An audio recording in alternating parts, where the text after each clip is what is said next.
E aí, gente, tudo bem? Tira aqui para a gente começar mais uma aulinha da nossa evangelização infantil da Casa do Caminho. Vamos fazer uma prece para a gente poder começar o nosso trabalho.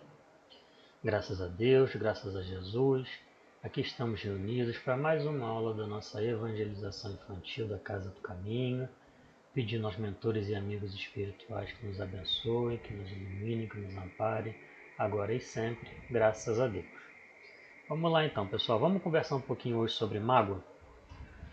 A mágoa, se a gente for pensar numa definição para ela, né, se a gente for tentar explicar para alguém o que é a mágoa, ela é uma sensação muito ruim que a gente tem, que ela é causada por uma grande ofensa que fazem com a gente, uma grande decepção que a gente tem com alguém. É quando a gente, por exemplo, a gente tem uma pessoa que a gente tem muito carinho, uma pessoa que a gente gosta muito, ela faz com a gente alguma coisa, toma alguma atitude com a gente que a gente nunca esperava que aquela pessoa fosse fazer. Aí isso acaba gerando uma mágoa. E aí se a gente for comparar, a gente pensa, tio, mas isso não é a mesma coisa de eu ficar triste, de eu ficar chateado com alguém? Alguém faz uma coisa que eu não gosto, eu vou lá e fico chateado. Não é bem por aí, porque a mágoa ela é uma coisa mais profunda, ela é uma coisa um pouco mais pesada, ela é um sentimento mais difícil da gente saber lidar, uma coisa mais complicada da gente conseguir resolver. Porque se a gente for parar para pensar, a gente faz alguma coisa de errado em casa, na escola, na evangelização, aí a gente vai tomar uma bronca, seja dos pais, dos evangelizadores, dos professores. Nessa hora a gente fica chateado, a gente não gosta de ser chamado a atenção, a gente não gosta de tomar uma bronca. Então a gente vai e fica chateado. Mas passa um tempo, aquela situação se resolve, a gente esquece aquela chateação, aquilo passa. Quando a gente está falando de uma mágoa, ela não passa tão fácil assim, é um sentimento que dura, que vai se arrastando durante um tempo. Por isso que a gente estava falando antes, é uma coisa mais profunda, uma coisa mais difícil da gente resolver. E a gente tem que se lembrar que não são só os outros que acabam magoando a gente com as nossas atitudes. Aquilo que a gente faz também pode acabar magoando as outras pessoas, também pode gerar esse tipo de sentimento nas outras pessoas. É por isso que a gente tem que tomar muito cuidado com o que a gente diz, com o que a gente faz, porque a gente nunca sabe como é que aquilo que a gente está resolvendo fazer, como é que é a nossa ação, como é que ela vai chegar na outra pessoa, como é que a outra pessoa vai entender aquilo que a gente está fazendo. Então a gente tem que tentar sempre seguir o caminho correto, fazer o bem para os outros, fazer o bem para nós mesmos, fazer o bem para todos à nossa volta. E tem algum jeito fácil, né? Algum jeito assim, que seja bem direto. Tio, se eu fizer isso, eu vou estar sempre no caminho do bem. Tem alguma forma de eu pensar isso, de eu saber como fazer? Tem, é só a gente seguir os ensinamentos que o Mestre Jesus deixou para a gente já há mais de 2000 anos. Se a gente vem estudando aí até hoje, é tudo que a gente traz aqui para vocês. Do Livro dos Espíritos, do Evangelho, nas aulinhas aqui online que a gente está trazendo, tudo a gente está se baseando exatamente nos ensinamentos que Jesus deixou para a gente, tentando ensinar a gente a seguir o caminho correto. E uma outra coisa para a gente tomar muito cuidado também é para a gente com os perigos que existem a gente ficar guardando esse sentimento de mágoa, porque como ele é um sentimento que às vezes demora para passar, que às vezes a gente acaba até mesmo sem perceber, a gente fica ali cultivando, a gente vai alimentando aquele sentimento, ele pode se estender durante anos, ele pode durar durante muito tempo. A gente pode inclusive levar esse sentimento com a gente quando a gente desencarna. E a gente ficar carregando uma mágoa nas nossas vidas, inclusive carregando uma mágoa para o plano espiritual, se a gente for pensar assim, como é que a gente pode interpretar, como é que a gente pode comparar, seria como a gente entrar numa piscina com uma bola de aço muito pesada pendurada na cintura. A gente vai ficar tentando subir, e fica aquela mágoa puxando a gente para baixo. Quando a gente falou aqui do desencarne, uma coisa para a gente lembrar, a gente não vira espírito perfeito, a gente não vira anjo quando a gente desencarna, não é? A gente sai aqui do plano material, a gente vai para o plano espiritual com os mesmos gostos que a gente tinha aqui, com as mesmas manias, com os mesmos defeitos. Então a gente entrar no plano espiritual carregando com a gente essa mágoa aqui do plano material pode dificultar muito todo esse processo da gente entrar no plano espiritual, da gente fazer nossas atividades lá, da gente crescer, da gente estudar, fazer tudo que a gente tem para fazer. Então você vê, olha só o perigo, o risco, né? A complicação que tem a mágoa nas nossas vidas. Ela é uma coisa que não só pode atrapalhar a gente aqui, no nosso dia a dia, nas nossas vidas, mas pode levar e atrapalhar a gente mesmo depois do desencarne. De repente entrar em outra vida, atrapalhando a nossa existência. Então olha a complicação que existe, olha todo o problema em torno da gente ficar carregando uma mágoa junto com a gente. E quem causa uma mágoa na outra pessoa, quem magoa o próximo, magoa, seja uma pessoa muito próxima da gente, um familiar, um amigo, qualquer pessoa, quem cria uma mágoa para o próximo, ele cria uma dívida com a lei de Deus. Em algum momento, ele vai ter que quitar essa dívida. Pode ser que ele tenha que se acertar nessa mesma encarnação, na encarnação que ele acaba magoando alguém, como também ele pode carregar para uma outra encarnação e ter que resolver isso em outra existência. Vamos pegar assim, vamos botar os nomes aqui para a gente poder dar um exemplo. Vocês têm aulas aqui com a gente de evangelização. Ó. E aí vamos pensar no seguinte caso. O tio Yuri vai e causa uma mágoa para a tia Ju. Não só eu criei ali aquela dívida minha com ela, como eu criei uma dívida com a lei de Deus, porque eu fiz o mal para outra pessoa. E aí, de repente, a tia Ju, no dia a dia dela, ela acaba conseguindo me perdoar do que eu fiz, acaba esquecendo aquilo, acaba passando aquela situação na vida dela, aquilo acaba sendo uma coisa que não incomoda mais. Então, a dívida que eu criei com ela pode ser que esteja até resolvida, eu não vai ter que me acertar mais com ela, porque ela já perdoou o que eu fiz. Mas eu ainda tenho a minha dívida com a lei de Deus, por eu ter feito mal a outra pessoa.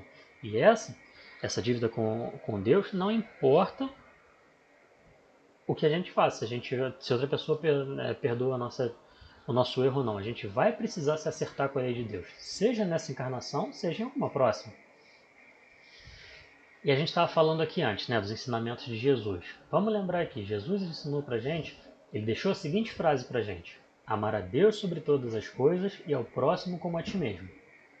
Então Jesus coloca, você vai ter amor pelo Pai, que é Deus, que é Pai para todos nós, acima de todas as coisas da nossa vida. E a gente vai ter que amar o próximo como nós amamos a nós mesmos. Então ele não falou pra gente, ame o próximo desde que ele não te faça mal. Jesus sabe que todos nós aqui na Terra somos espíritos imperfeitos, que estamos em evolução. A gente está tentando se melhorar para chegar à perfeição um dia. Então nós vamos magoar alguém, nós vamos fazer o mal para outras pessoas, mesmo que a gente não queira, em algum momento vai acontecer. Mas mesmo com isso, Jesus fala que a gente tem que saber amar uns aos outros como irmãos. É uma coisa fácil, gente? Não, não é.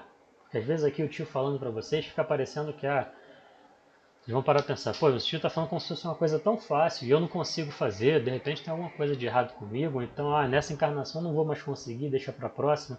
Não é fácil, gente. É muito difícil, muito difícil. E a gente não vai conseguir em uma encarnação só. Tá? A gente não vai sair dessa encarnação já tendo amor por todas as pessoas, como a nós mesmos, tratando e respeitando todos como irmãos. Mas a gente tem que tem que tentar cada dia ser melhor. Então hoje a gente vai tentar ser melhor do que a gente foi ontem. Amanhã a gente vai tentar ser melhor do que a gente está sendo hoje. Que é exatamente para a gente poder ir crescendo nessa nossa escada de evolução. Porque uma coisa que a gente não pode nunca esquecer é que todos na Terra são irmãos, porque são todos filhos de Deus. Vocês aí dentro da família de vocês, de repente dentro de casa, você tem os irmãos de vocês que são filhos dos pais e mães de vocês, não é verdade? Mas quando a gente pensa na Terra, no planeta como um todo, todos são filhos de Deus. Então se nós todos somos filhos do mesmo Pai, todos somos irmãos. E devemos ter amor um pelos outros como irmãos. Que foi exatamente o que Jesus deixou pra gente.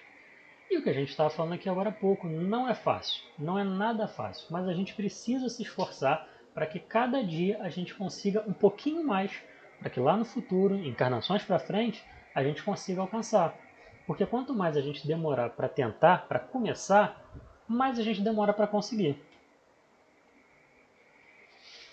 E um exemplo que o tio queria trazer aqui é que João, que era um dos apóstolos de Jesus, uma vez ele perguntou, mestre, quantas vezes eu preciso perdoar uma ofensa que o meu irmão me faz? Tenho que perdoar ele de repente até 7 vezes? Então a gente para pensar, o meu irmão me ofende 7 vezes, se ele ofendeu a 8ª, não tem mais perdão. E aí Jesus responde, não até 7 vezes, mas até 70 vezes 7 vezes. Isso aqui, gente, é uma coisa que na época de Jesus, era uma forma de falar. Então vamos pensar o seguinte, Jesus não está dando aqui um número exato. Faz essa conta aqui, multiplica 70 por 7. Esse número de ofensas você pode perdoar. Uma ofensa a mais, não tem mais perdão. Não é isso que Jesus está dizendo. O que ele quis dizer para a gente, o que ele quis que a gente entendesse é o seguinte, a gente não tem que impor limite ao número de vezes que a gente vai perdoar alguém. Toda vez que alguém errar contra a gente A pessoa vai precisar do nosso perdão e a gente tem que saber dar o perdão àquela pessoa.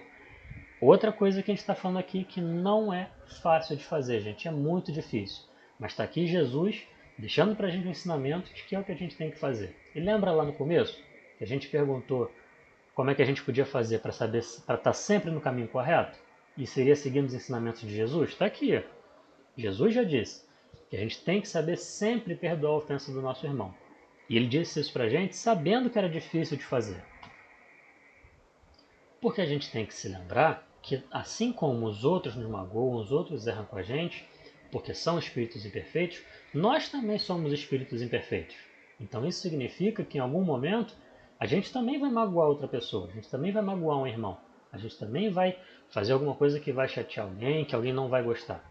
E nessa hora, a gente vai querer o perdão daquela pessoa também. A gente vai querer que o irmão consiga entender a nossa falha, entender o nosso defeito e querer perdoar o que a gente fez. E se a gente não oferece o perdão, será que a gente vai conseguir ter na hora que a gente precisar? Vamos colocar aqui como exemplo disso Jesus na hora do desencarne dele. Todo mundo já ouviu a história sobre a crucificação de Jesus, não é verdade? Que foi a forma lá na época da qual ele desencarnou. Com todos os sofrimentos que ele passou, com todas as injustiças, tudo que ele teve ali, toda aquela situação muito difícil que ele vivenciou naquele momento, Jesus não teve raiva de ninguém, não guardou mágoa daquelas pessoas. Ele não virou para Deus e pediu para que Deus se vingasse daquelas pessoas por ele. Muito pelo contrário. Jesus disse uma frase que vocês com certeza já escutaram na Casa do Caminho, que foi o seguinte, ele virou para Deus e disse, Pai, perdoa-os porque eles não sabem o que fazem. Então, no meio de todo o sofrimento que ele vivia, Jesus vira para Deus e pede para que ele perdoe aquelas pessoas que estavam fazendo ele passar pelo sofrimento, mesmo sendo injusto, por saber que eles ainda eram espíritos imperfeitos e não sabiam o que estavam fazendo. E aqui no finalzinho a gente está conversando muito sobre perdão, não é? Ligando aí muito perdão com a mágoa. E a gente parar para pensar, qual é a relação entre os dois? Será que tem ali alguma coisa? Estão andando de mãos dadas? Para a gente conversar sobre isso, o tio vai chamar vocês no sábado para vir aqui assistir a nossa próxima aulinha, que a gente vai conseguir fazer essa ligação entre os dois, tá ok? Agora a gente vai finalizar com o Pai Nosso, e o tio quer que vocês prestem muita atenção aqui no meio, que tem uma parte que fala exatamente sobre o perdão, sobre perdoar e sobre a gente ser perdoado. Pai nosso que estás nos céus e em toda parte, santificado seja o teu nome, em louvor de todas as coisas e de todas as criaturas. Venha a nós o teu reino de amor e sabedoria. Seja feita a tua vontade santa na terra, como em todo espaço sem fim. O pão nosso do corpo e da alma dá-nos hoje e sempre. Aqui, ó. Perdoa-nos, Senhor, as nossas dívidas e ajuda-nos a perdoar os nossos devedores com esquecimento de todo o mal. Não nos deixeis cair nas tentações de nossas próprias inferioridades e livrai-nos do mal provindo do interior e do exterior. Pois teus são o reino, o poder, a glória, a majestade, as bênçãos e o amor para todo sempre. Que assim possa ser, graças a Deus. Um beijo para todos vocês e fiquem com Deus, pessoal.